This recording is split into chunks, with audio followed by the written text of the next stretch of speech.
Every morning on the streets of London, the cheerful voice of Jim could be heard. Jim was a young boy who lost both his parents when he was only 5, and since then he relied on the help of kind strangers. At a young age, Jim understood it was God who sent these people into his life, because they seemed to show up in the most difficult moments. Newspapers! Newspapers! Come and get today's paper! The people in the town were used to hearing the bright and cheery voice of the young paper boy each day. They were also very familiar with Tom, the young homeless musician. Seeing Jim sell newspapers and Tom play his guitar asking for change was a typical scene in the heart of this small little town.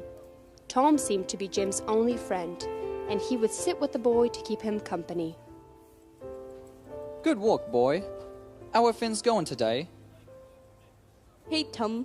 I'm doing great, thanks for asking. God has given us another beautiful day. That's all you ever say. God gave, God sent. You are the one working so hard for your bread and food, and still you say, God gives all. Ugh, Tom, that's because God is the one who has given me this job. And if you ask him, he will also send you one. All right. You get back to work before you lose your clients. I'll manage. Somehow. Newspapers! We have the latest news. Thank you. It was hard to walk by and not buy a newspaper when those big blue eyes looked up with childhood trust and innocence. Jim had to sell a large stack of papers every day to be able to get a bowl of soup and a slice of bread. If he didn't sell the papers, he didn't get to eat. His friend Tom, however, thought that it was possible to live without working. He sat with his hat in his hand, asking for money from those walking by. I only have 1 coin today, but at least it's all mine. You, my boy, you have a lot, but none of them are yours. Are you really going to give them all to your boss again? You have every right to leave a few for yourself. Your boss would never know. Come on, when am I going to teach you how to live? No, Tom, I would never do that. God will send me money when I need it. Right now, I'm doing just fine. Jim worked for Mr. Andrews, the local bookstore owner. Now, Mr. Andrews knew what a hard worker Jim was and that he was lucky to have Jim. But he never showed it. He also never paid Jim, saying that a bread and a roof over his head was more than enough. The poor boy slept in a barn on a bed of straw and walked around in raggedy and torn clothes. Mr. Andrews wouldn't buy him new clothes because he thought the worse Jim looked, the more people would feel sorry for him and buy more newspapers. Mr. Andrews was a selfish man, but Jim was honest, and every day Jim brought every penny back to his boss.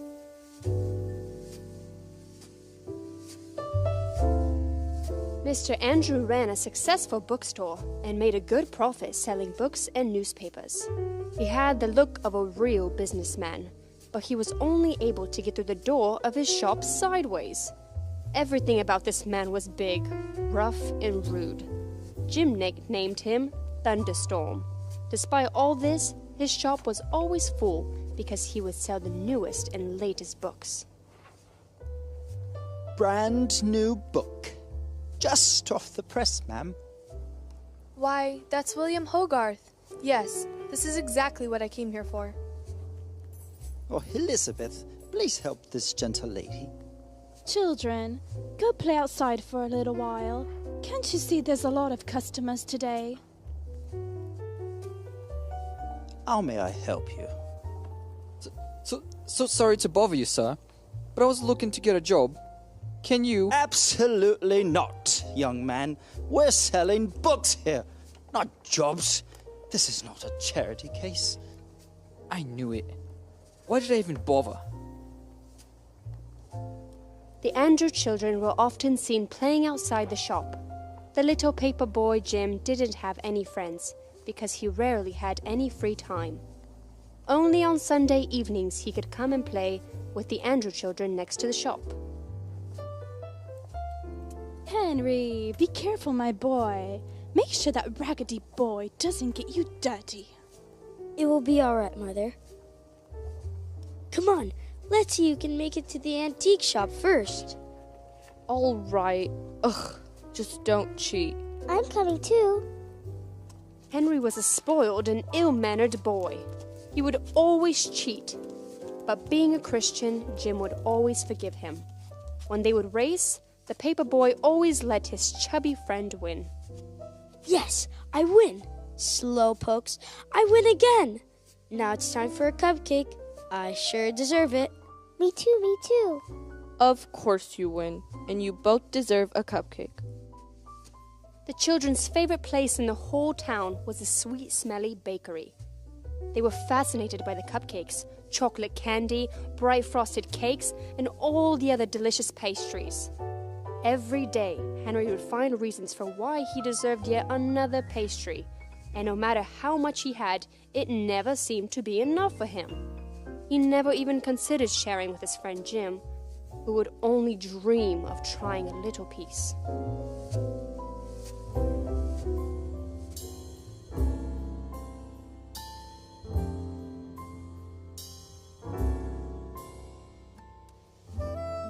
Almost all of Jim's time was spent working. He worked every day, Monday through Friday, and every Saturday. His only time off was Sunday evenings. His responsibilities included sweeping the street in front of the bookstore before they opened up for the day. Jim always worked wholeheartedly as if he was working for the Lord. I'm sure that Jesus always tried his best, and he did it with joy. It was a cold, quiet morning with no one out on the streets. Even Tom was nowhere to be found. But it seemed as if all nature was trying to say that today was a very special morning. It was Christmas Eve. The sunny rays were peeking through the morning fog, and the frost designs on the windows made the homes look as if they were ready for the holiday. All of a sudden, something made a ringing sound under the broom. Jim stopped sweeping and bent up to pick up a small object that consisted of a ring and two little balls that moved. It was yellow with a red gemstone that sparkled in the sun. Jim was about to put it in his pocket so he could figure out what to do with it once he had a break, when all of a sudden he heard the sound of a bell and Henry appeared from the shop. What have you? I just found it. That's a cufflink. Not that you know anything about that, a poor nothing like yourself.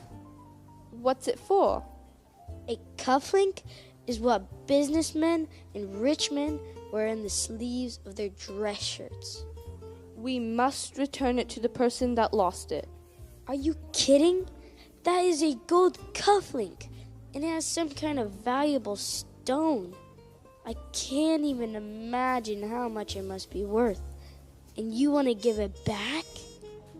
Do you know how many sweets we can buy? But you pay for dessert with money, not cufflinks. What a fool.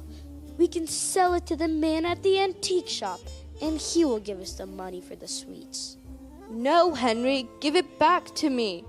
I will find the person it belongs to. I'm a Christian, and Christians don't steal. Such a goody-goody Christian. Fine, take it. Henry carelessly threw the cufflink in Jim's face and stormed off. Jim picked it up, dusted it off, and carefully put it into his pocket. He began thinking about what Henry said.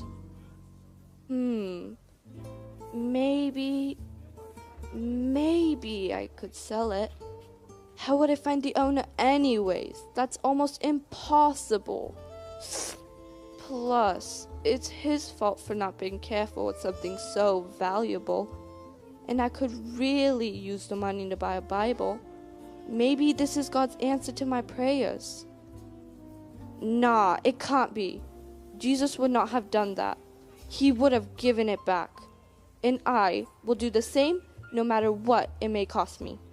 For now, I will just go and put it somewhere safe until I can find the owner. Jim made his way to the stable to put the cuffling in a safe place. He had a small pillow filled with hay that he slept on. He took out the hay and, using a thread from a tear in his pants, he tied the cuffling to the corner of the pillowcase. Then he filled it back up with hay and hurried back to work. He knew that the cuffling would be safe there. Then he had to hurry back to finish his job. For the rest of the day, he couldn't stop thinking about the person who lost the cuffling.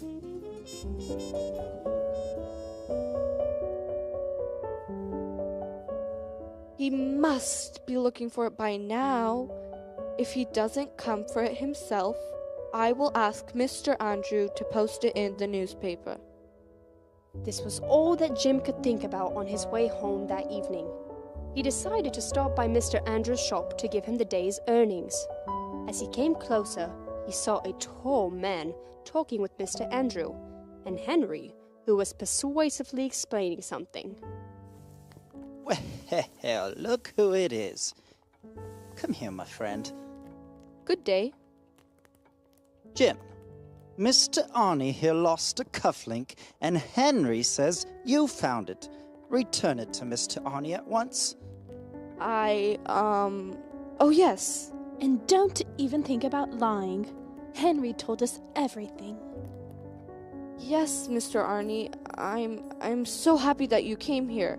I really did find the cufflink, and I didn't know how to find the owner. I'll be right back with it. Jim was already out of the shop and running to the barn before he could finish his sentence. He was very happy that the owner of the cufflink has been found. Jim found his pillow where he had left it, but to his surprise, none of the corners were tied with a string. He spilled out all the hay and looked through every piece of straw, but the cufflink was not there. Jim's heart started pounding. Beads of sweat appeared on his forehead, and all the color drained from his face.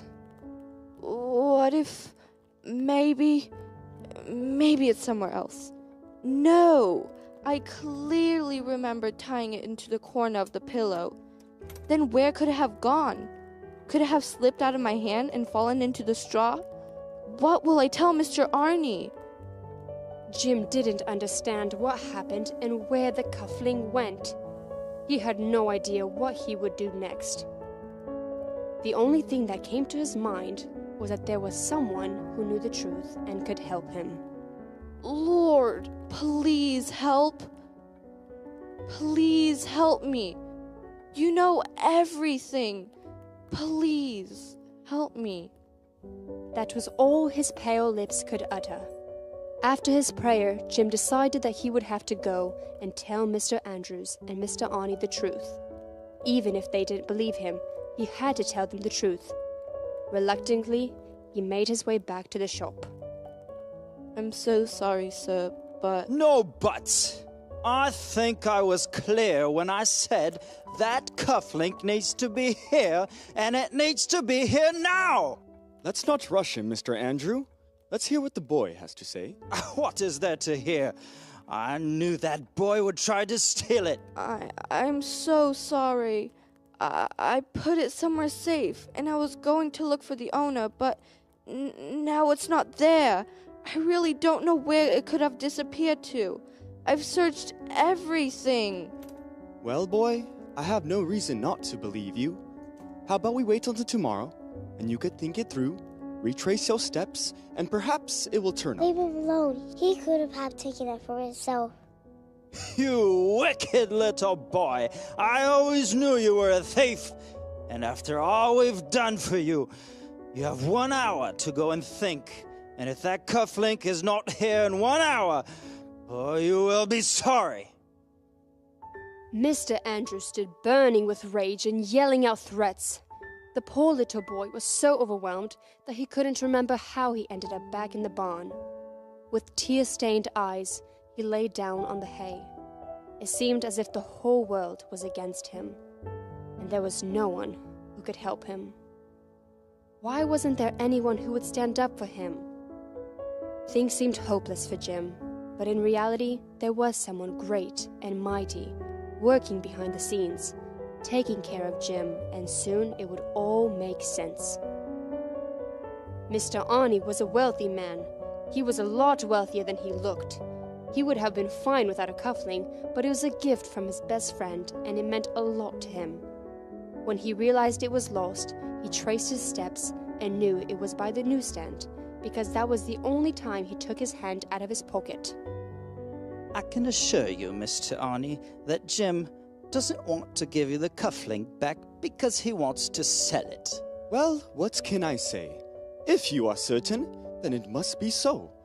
You know your workers better than I do. I will punish him for stealing and being so stubborn, as if it's not enough he eats my bread. Now he's shaming the honorable name of my family. Of course, Mr. Andrew. Now, you must act wisely in this situation. The boy has his whole life ahead of him, and it seems like he never had anyone to teach him that stealing and lying is wrong. You're absolutely right, Mr. Arnie. I've been instilling into my children since they were old enough to understand, and I always do my best to be a good example for them. I want them to grow up to be noble people. Of course, sir. A nobleman's children always grow up to be noble. Why, thank you, thank you. Ah, yes, that's exactly what I believe. You know, I would have forgiven him if he would just admit to stealing the cufflink and returned it. Forgive? Whatever you mean, Mr. Arnie. If you forgive them, they will never learn to be honest. Oh, I know this kind. A difference of opinion. Well then, I must get going. After saying his goodbyes, he left the shop and returned home.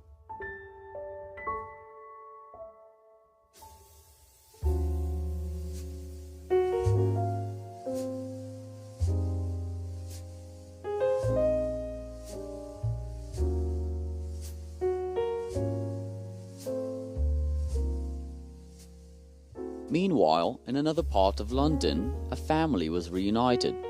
A young man named Peter and his wife Miriam had come to visit their grandmother, who they had not seen for many years. The young man was a collector. Books, trinkets, old and new, he loved to collect things. In every town and place he visited, he never missed a chance to visit the local antique store. More often than not, he was able to find something interesting and valuable among all the old and insignificant items. Knowing his hobby, his grandmother was excited to tell him. Oh, my dear boy! I am so glad you are finally here. And look how much you've grown! Oh, you have turned into such a handsome young man. A fine gentleman. Oh, and look at your lovely wife. It is so lovely to finally meet you in person, dear. Grandmother, we've missed you so much. I can't wait to see your small town. Now, I really want you to enjoy every minute you spend in London. But I beg of you to not go wandering into old antique shops. And especially not Mr. Shelby's. But in your letter, you write about all the unique and interesting things one can find in Mr. Shelby's shop. I know I'll find something from my collection there. Oh, but you have just arrived, and the shop is not the best part of town. Oh, and the shop owner? Be careful of the shop owner, dear boy. He is an old, mean grump. Yes, dear. Perhaps your grandmother is right. We've just arrived, and I would hate to ruin my new dress in a bad part of town. Yes, listen to your wife, dear. Besides, the townspeople say that there's some shady things going on with this old man. All this talk caused the young man to become even more interested in this strange shop. He had to see it. He found these old items fascinating and mysterious. Oh, don't you worry, my lovely ladies. Why don't you go enjoy a cup of tea? I will make sure our luggage gets to the house, and I will join you. Old Mr. Shelby's shop was at the end of a very narrow street, but it had many customers. Having been to many antique shops, Peter could not let himself pass by this old place. He was curiously looking around the shop. He found it funny that the shop smelled of old rags. polished wood, and frying chicken all at once. The owner was standing behind the counter and suspiciously eyeing the young man. Peter paid no attention to him, and he headed over to the counter with the statues, jewelry boxes, and other similar items. He was so consumed by everything he saw that he didn't notice when the bell on the door jingled and someone walked in. I'm so sorry to bother you, sir. But would you happen to have any work for me? Work? Don't you see the valuables we carry here, sir? You think I'm going to let some random hooligan off the street come work for me? Go on, get out of here! Tom had tried to find a job many times, but all in vain. Remembering Jim's advice to pray, he decided that he would give it one last try, and if that didn't work, he would give up looking for a job. Dear God, I've never really done this, but, well, Jim is always saying that you give, so if in it too much trouble, could you please spare me a job?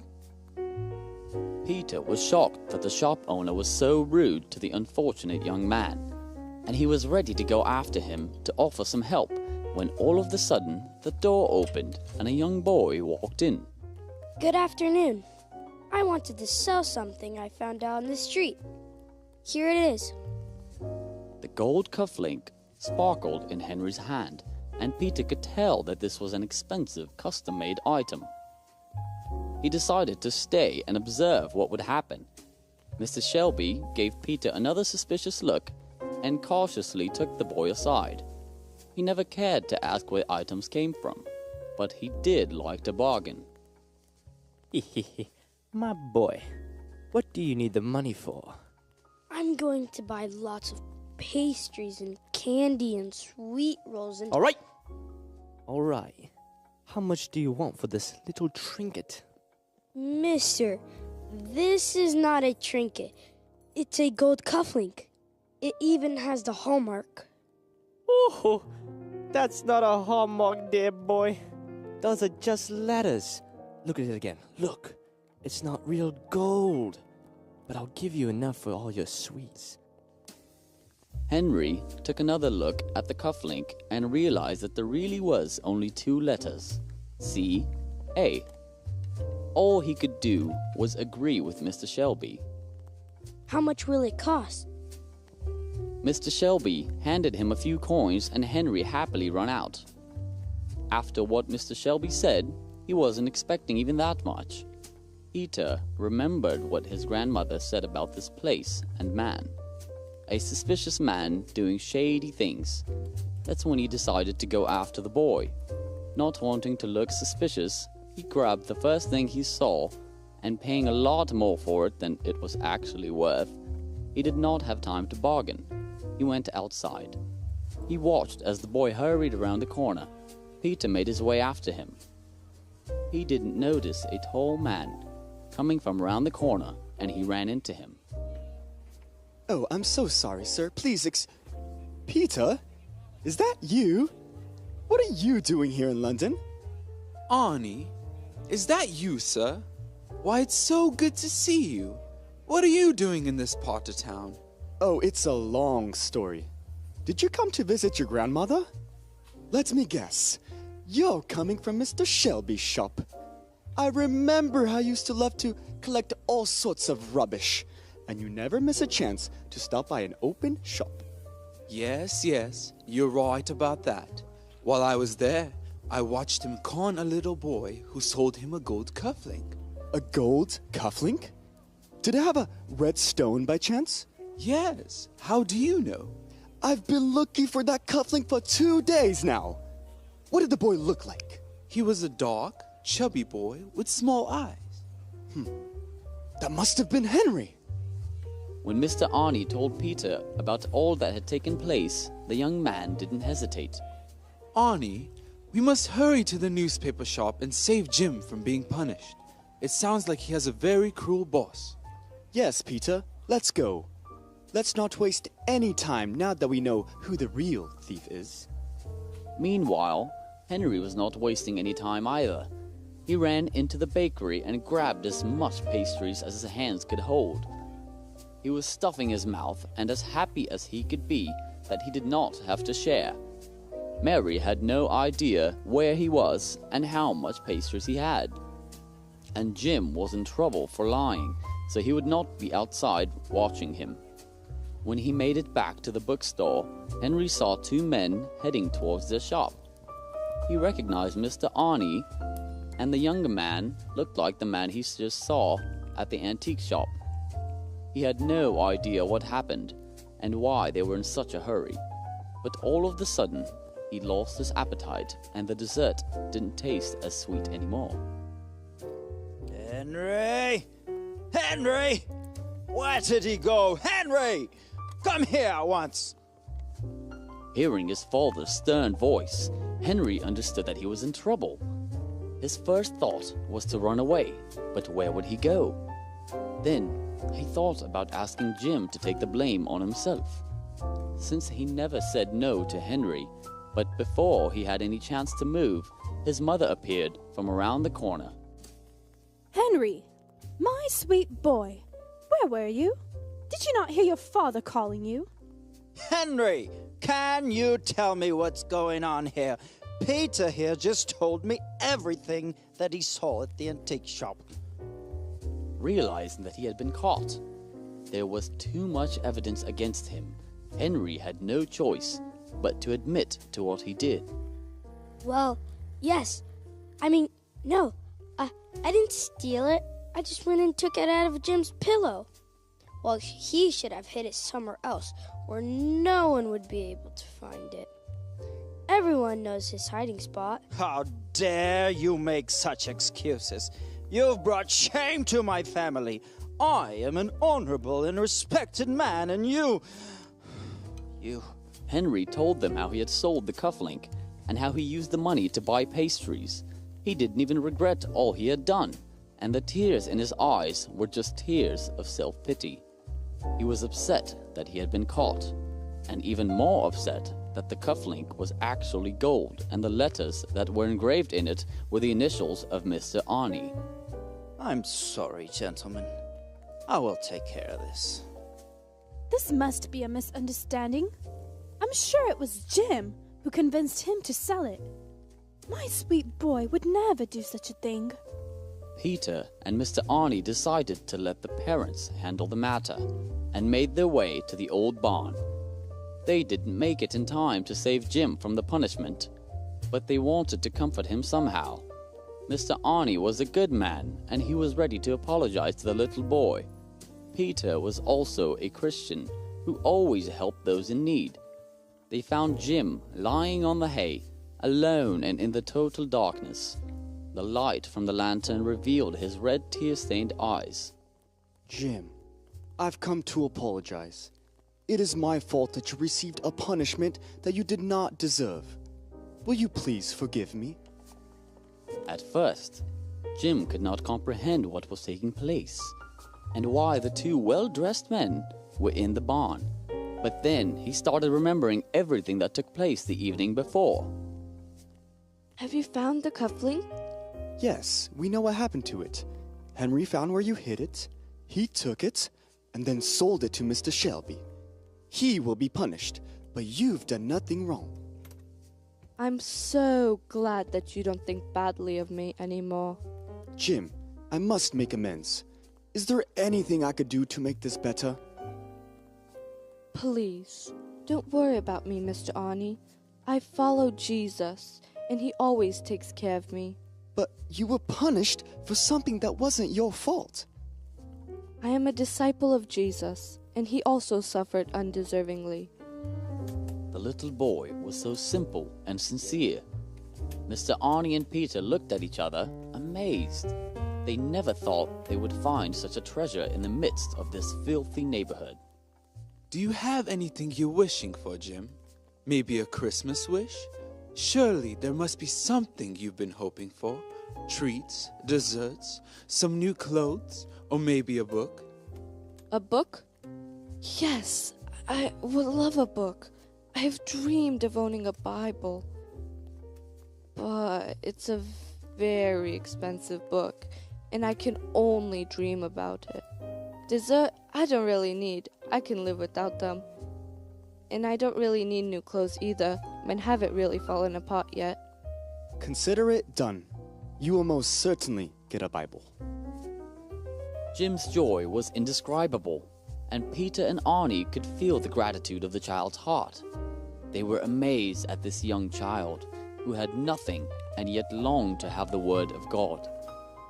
The unexpected guests said their goodbyes and left, but Jim laid there for a long time, wondering if this was all a dream or reality. Once again, his lips were filled with thanksgiving to the one who saw and knew everything. It was part of God's plan to involve Jim. God knew better why this whole story involved Jim and why it happened right before Christmas. So he wondered and fell asleep, for tomorrow is Christmas.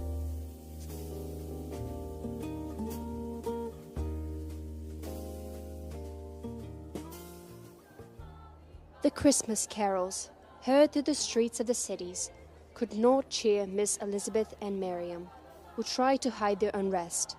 They tried to distract themselves with books, but nothing could take their minds from their worry. Why wasn't Peter returning? It had been so long since they parted ways. Miriam blamed herself that she was concerned about her dress and did not go with her husband. Miss Elizabeth blamed herself for speaking so harshly and forbid him to go to Mr. Shelby's store.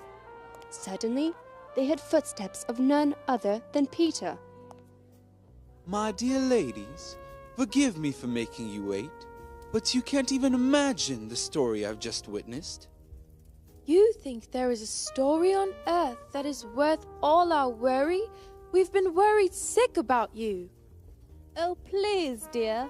A story is a story. I'm just so glad you are back. I'm so sorry to have made you worry, but I promise it is worth it. Listen, this story is not just a story. It's about someone's fate. Peter was so excited to share what he just witnessed.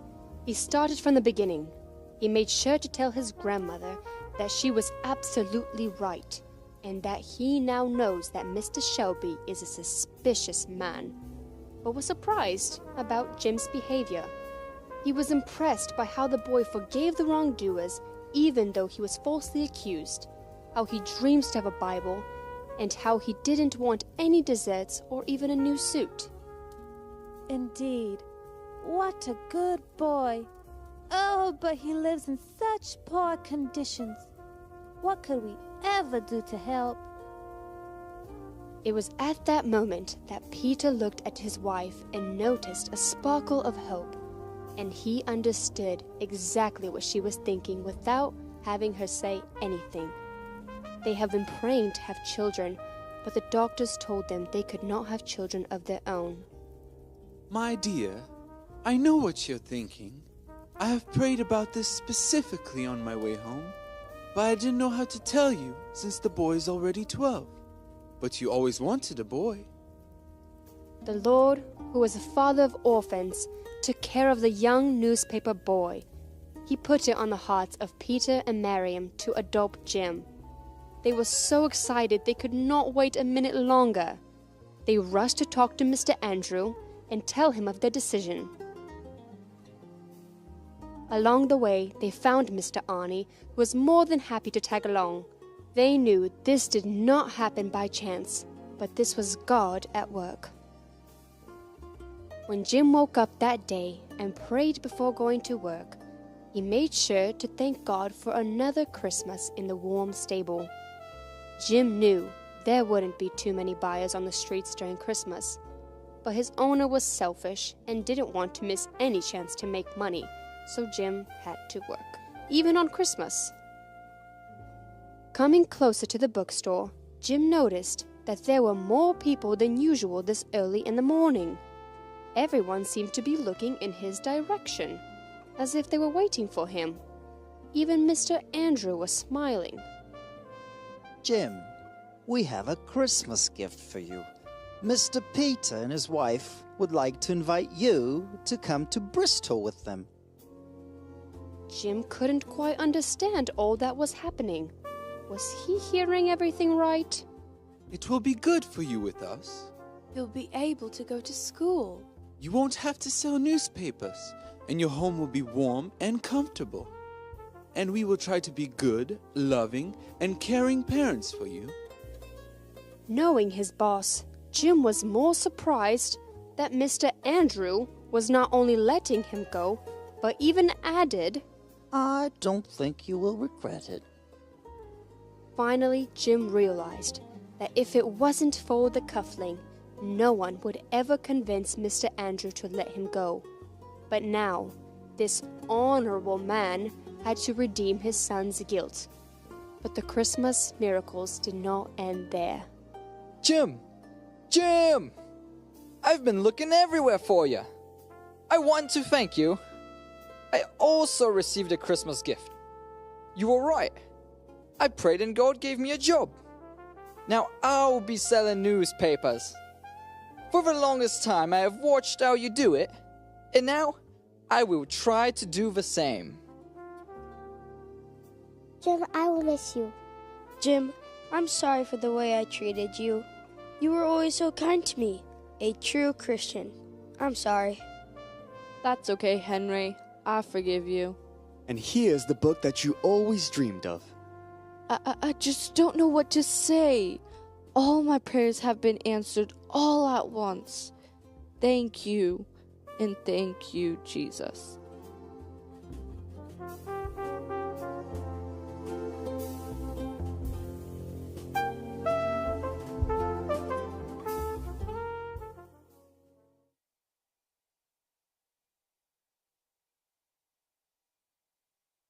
In this story, it was hard to see what God was doing in the beginning, but Jim stayed faithful, even in the hard circumstances. And in the end, it all made sense. God's plan became clear. Let Jim's story be a reminder to us that even when things don't work out the way we want, God is still in control, and He can make all things work out for our good. Go, tell it on the mountains, over the hills, and everywhere. Go tell it on the mountains, over the hills and everywhere. Go tell it on the mountains that Jesus Christ is born. Go tell it on the mountains, over the hills and everywhere.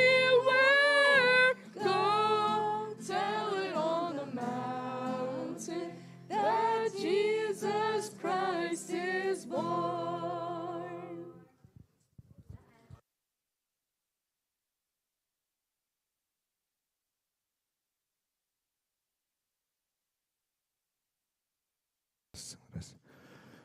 Прекрасный вечер быть с семьей на таком интересной такой сценке. Я даже не ожидал такое увидеть. Я поначалу не понял значения, когда я приходил на практику, я был короткое время.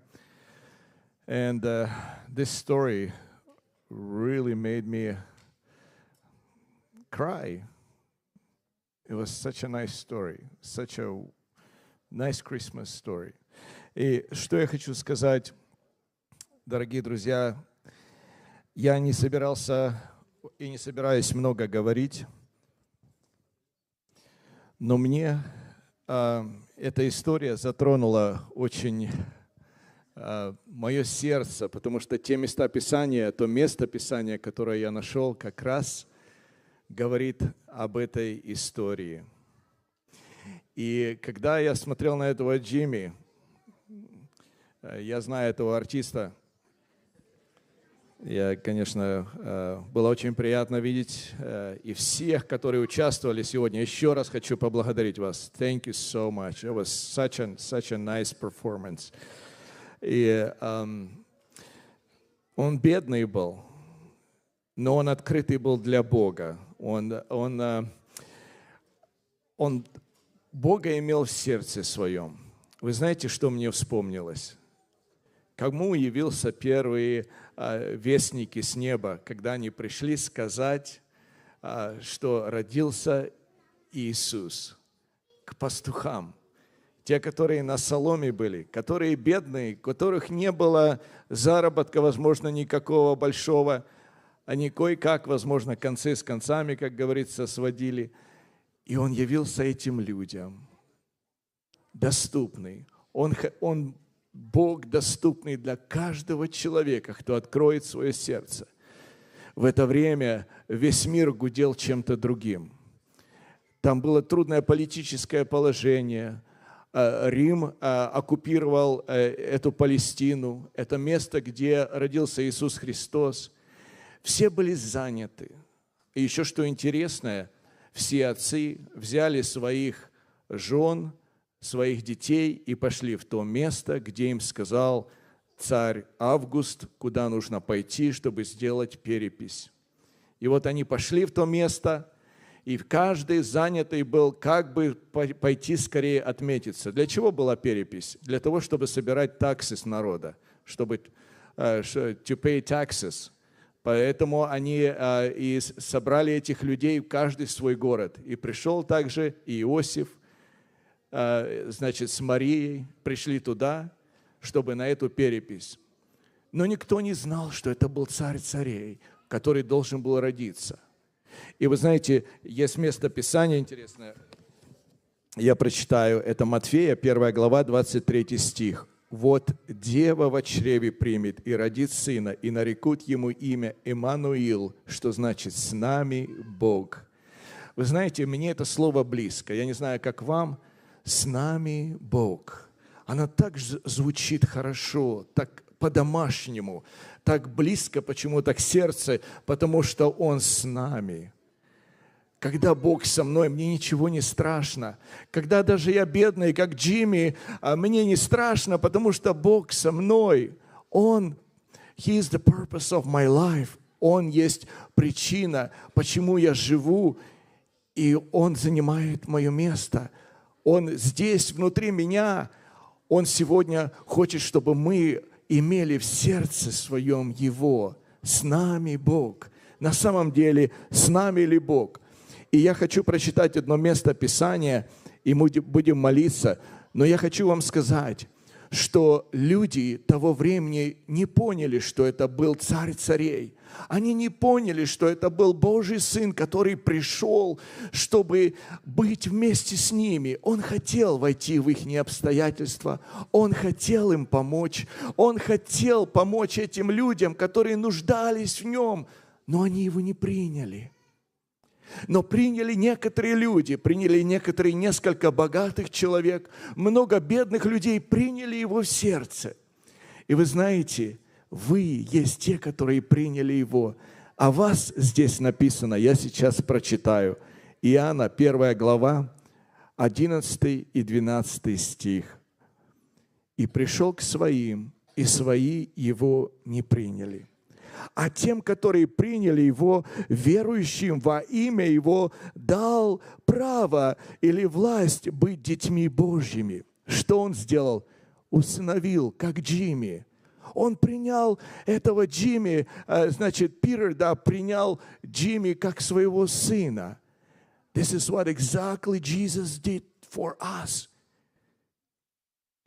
Jesus adopted us, so we became His sons and daughters. So Он усыновил нас, мы стали Его детьми. Он дал эту власть, это дал право. Как это чудесно! По-английски написано «gave them power to be children of God». Вы знаете, вы самые чудесные люди, мы самые счастливые люди, потому что мы соединены с небом, мы соединены с вечностью. Через Иисуса Христа Он дал нам эти обетования. Он нас называет своими детьми. У Него есть наше богатство на небе. Эти treasures are in heaven that He prepared for us, дорогие друзья. Он все приготовил для нас на небесах. Не чудесно ли? В эти дни рождественские давайте прославим Его. Давайте поблагодарим Иисуса за то, что Он пришел на эту землю, за то, что Он нас сделал своими дочерьми и сыновьями. Как это чудесно иметь такого хорошего папу в небесах, самого сильного, самого богатого, который нас ведет за собой. Давайте встанем и поблагодарим нашего Господа.